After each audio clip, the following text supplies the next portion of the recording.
Hello, Cancer, Sun, Moon, Rising, and Venus signs. Kamusta kayo? Sana po'y nasa mabuti kayong kalagayan. Welcome back po sa Star Tarot. Kung bago kayo dito, welcome din kayo. Thank you sa inyong support. I truly appreciate it. God bless you all. Tignan natin ang mga paunang mensahe ninyo for the week. Cancer, we have Iolite and shift your money mindset. Ayan. So, siguro ang iba sa inyo dito, Cancer, ang mindset ninyo is lack mindset. L-A-C-K mindset. Kaya iniimbitahan kayo dito for a more positive note, no? Shift your money mindset into prosperous and abundant mindset. Okay? Alalahanin ninyo na very powerful ang isip natin. Kaya kung ano yung iniisip natin, yun ang nangyayari sa 3D reality natin. Yun ang lumalabas sa 3D reality natin. Kaya, i-shift nyo na yan. Kung ang mindset ninyo ngayon is lacking, puro kulang, puro kailangan ko pa ng ganito, kailangan ko pa ng ganon, kulang ang ganito ko, kulang ang ganon, you know, i-shift nyo na yan into abundant mindset or prosperous mindset, no? Lalo na pagdating sa kaperahan, no? Let's just think abundance. Let's just think prosperity. Dahil yun ang tinatry natin na i-attract sa buhay natin, hindi ba? Kung ano yung gusto nating mangyari sa 3D reality natin, yun ang ilagay natin sa isip natin, ano? Para yun talaga ang energy na ma-attract natin. Kasi if you are also focusing on lack mindset, ay nako, sigurado ang dadating sa inyo, mas marami pang kulang, no? Mas marami pang sitwasyon wherein magkukulang kayo sa pera, financial constraints, no, yung mga ganun, financial hiccups, yun ang dadating sa inyo. Kaya, wag nating iimbitahin, no, wag nating imbitahin ang energy na yan. That is not going to help us in any way. That is not going to help you in any way, Cancer. Kaya ngayon pa lang, pag-aralan nyo ng tanggalin kung ano man ang lack mindset na yan sa isip ninyo at palitan nyo na yan ng prosperous and abundant mindset. Doon din tayo lagi sa positibo para positibo din talaga ang dumating sa atin, no? Alalahanin ninyo, law of attraction, no? Like attracts like. Kaya kung anong iniisip ninyo, yun ang mangyayari sa inyong 3D reality, okay? What else? We have Bloodstone, get up and get moving. Ayan. So, wag na kayong mag-procrastinate, Cancer. May mga ideas kayo, may mga plans kayo, and maybe that is already set. Kaya, start moving na. Get on your feet, no? And make things happen, no? Kailangan ng gumalaw ngayon. Remember, kung walang action, kung hindi kayo magte-take action, there will be no progress. There will be no development, no?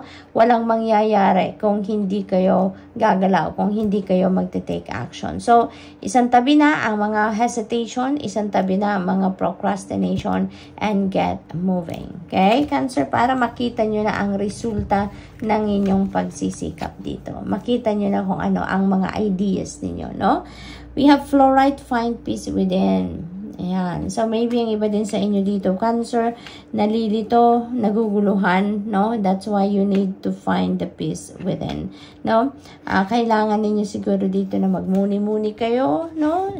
Take time out doon sa kung ano ang mga pinagwuwurihan ninyo, no? And focus on positive things, i-let go na kung ano man ang mga negativity na nandyan sa isip at sa puso ninyo at nang sa gayon magkaroon kayo ng kapayapaan na sa inyong dibdib, no? Ipagdasal ninyo yan if you feel like nahihirapan kayong bitbitin ng kung ano man ang nasa isip at nasa dibdib ninyo, let go nyo na yan. Let go and let God, no? Let go and let God handle that for you, okay? Para gumaan ang inyong pakiramdam.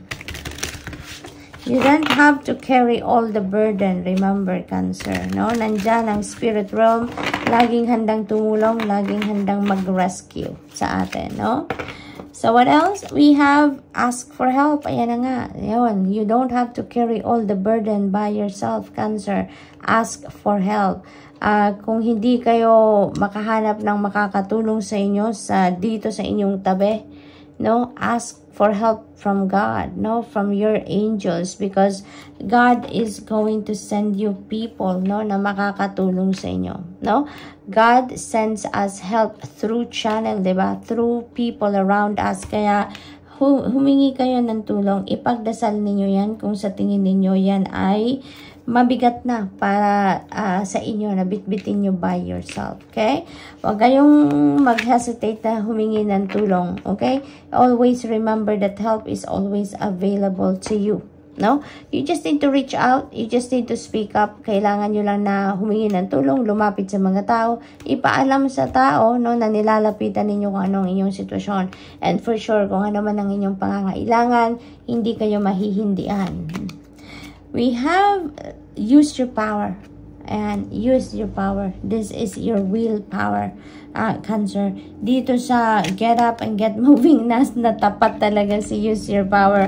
Wag na kayong mag-procrastinate. Ito na yon, gamitin nyo na ang inyong willpower dito. Your willpower will be on display sa ngayon, because for sure, no, magkakaroon na dito si Cancer ng lakas ng loob, no. You're going to activate your courage and your inner strength dito, and you're going to highlight your willpower, and you will be able to, make things happen na magagawa nyo na dito, no. Eventually, maglalakas ng loob na kayo ditong tumayo at simulan ng gawin ang mga practical steps na kailangan ninyong gawin para sa katuparan, no.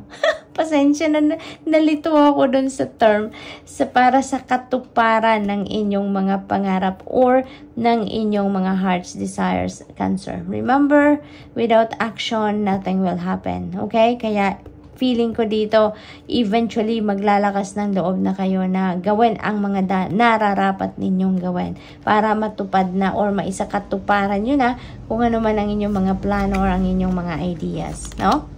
We have embrace your magnificence. Ayan, eto na, you are magnificent, Cancer. Kaya wag kayong mag-isip na hindi kayo magtatagumpay dahil kulang kayo ng ganito, hindi kayo kasing galing ni ganito. You know, don't think that way, no, Cancer, because alalahanin ninyo na we are all given talents, skills, and gifts. You are as amazing as your neighbor or your friend or katrabaho. You are also unique, just like them. Kasing galing mo din sila, no? Kasing ganda mo din sila. Kaya iba-iba lang tayo ng level, no, ng kagalingan, ibang level tayo or ibang klase, mga kagandahan ng meron tayo, iba-iba, but we are all created equal by God, no? Iba-iba lang ng sitwasyon, iba-iba lang ng path na pinagdadaanan, kaya nagkakaiba tayo ng timeline din or panahon ng pagtatagumpay, ng pag-move on sa buhay, pag-move forward, pag-develop ng kung ano sa buhay natin, you know, dyan lang tayo sa timeline nagkakaiba at sa path na pinagdadaanan natin. But, you know, we are all magnificent, we are all unique, we are all good enough, no, Cancer? Kaya, wag ninyong bigyan ng puwang sa sarili ninyo na hindi ko makayang gawin ito dahil ganito, ganyan, no? Hindi ako kasing galing or kasing tibay ni ganito. No, walang dapat na ganon, because lahat tayo may kakayanan. We have all, every one of us has own capabilities. Lahat tayo may strength, no? Lahat tayo may weaknesses, yung ganon. Pare-parehas tayo na may mga ganon. Nagkakaiba lang tayo sa sitwasyon, nagkakaiba lang tayo sa mga pinagdadaanan natin sa buhay. Kaya naiiba ang path na pinagdadaanan natin, naiiba yung pag-approach natin sa bawat bagay. Kaya lagi ninyong alalahanin, no, na you are magnificent, you are unique, you are good enough. Okay? What else? We have the Tower energy. Yan. So, this is a sudden change. There is a surprising event na maaring mangyari dito sa buhay ninyo. Maaring ito yung event wherein you may need to ask for help from others para nang sa gayon maharap ninyo ito ng maayos, ng mabuti, yung ganon. Ano, Cancer? This is a change wherein dadalhin kayo nito sa sa inyong destiny, Kaya at first, maaaring may discomfort dito because hindi ninyo ito mapaghahandaan. So there may be discomfort na mararamdaman kayo. Meron siguro kayong mararamdaman dito na gulat kasi meron ding gulat factor ito. But, you know, at the end of the day, you will be grateful na nangyari kung ano man itong mangyayari na ito. No, Cancer? So, what else?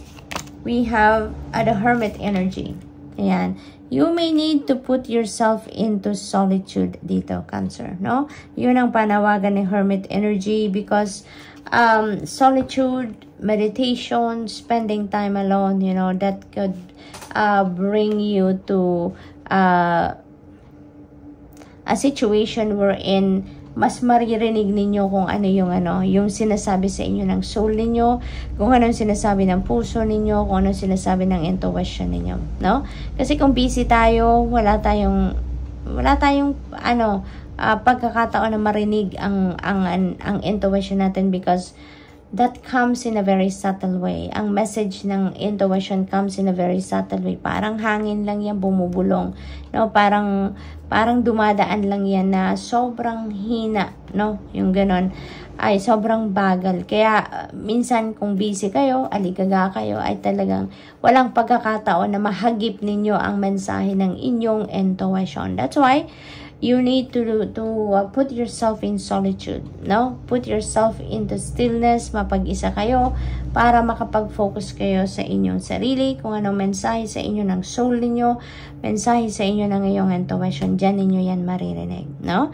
For others of you, maaring you are dealing with a Virgo because Hermit energy is a Virgo energy. So, maaring you are dealing with a Virgo or maaring meron din kayong strong placements, no?